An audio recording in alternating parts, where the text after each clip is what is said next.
Niggas be in them crackers courtrooms, don't be understand what the fuck they do. I understand everything the motherfuckers be saying. They be coming in that bitch like, Your Honor, my lawyer. As you see, my client comes from a broken home, being solely raised by a grandmother who works 2 jobs, even on the weekend. If we systematically allow the courts to adjudicate this young man, we won't be a part of the solution. In fact, we'll play a major role in the forever going problems that increasingly plagues urban America. And then the state say, Objection, Your Honor! To let this menace back into our society would be a grave mistake. Let the records reflect that Mr. Thompson scores out to life without any possible chance of parole. Therefore, it's imperative that the courts focus on the defendant's criminal history instead of his ethical background. And then the judge say, Mr. Thompson, you got anything to say?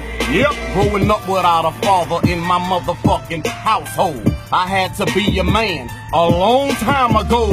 Introduced to the game at a young age, while my peers all hung out at the arcade. The reason why I never talked about my problems, because you had your own and still haven't solved them. You labeled me as a kid who couldn't cope with life, but you could never understand unless you're poor and black. First day of school was like the last day. While you was playing volleyball, I was searching for that fast pay. My granny's holding down a job or two. We had to make ends meet, so I got mine off the avenue. Cash flows through the inner city streets, and I thank the Lord for giving me survival instincts.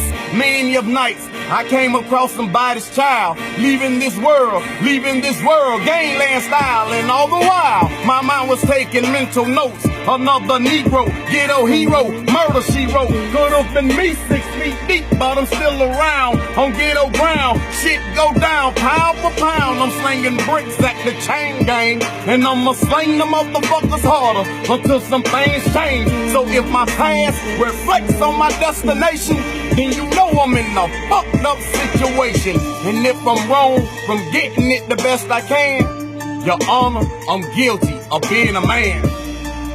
And then the judge go to saying some shit like this here. Before I release the jury of your peers for the liberation, Mr. Thompson, I would like you to further elaborate on your upbringing.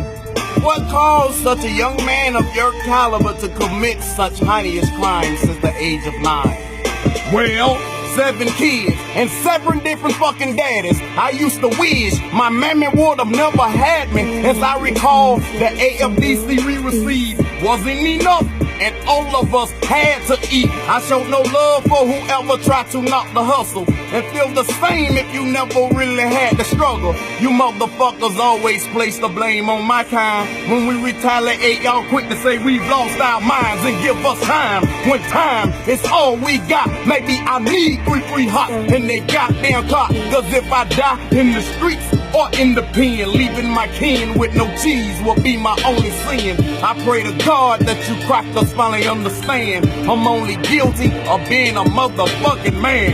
And then the jury come in that bitch and they be like, the jury has reached this verdict. Count 1, trafficking cocaine, we find an defendant guilty. Count 2, battered on a law enforcement officer, we find the defendant guilty. Count 3, resisting arrest with violence, we also find the defendant guilty. But due to the extenuating circumstances that surround the case, Your Honor, we, the ladies and gentlemen of the jury, are only forced to find the defendant guilty simply of being a man due to the unusual circumstances.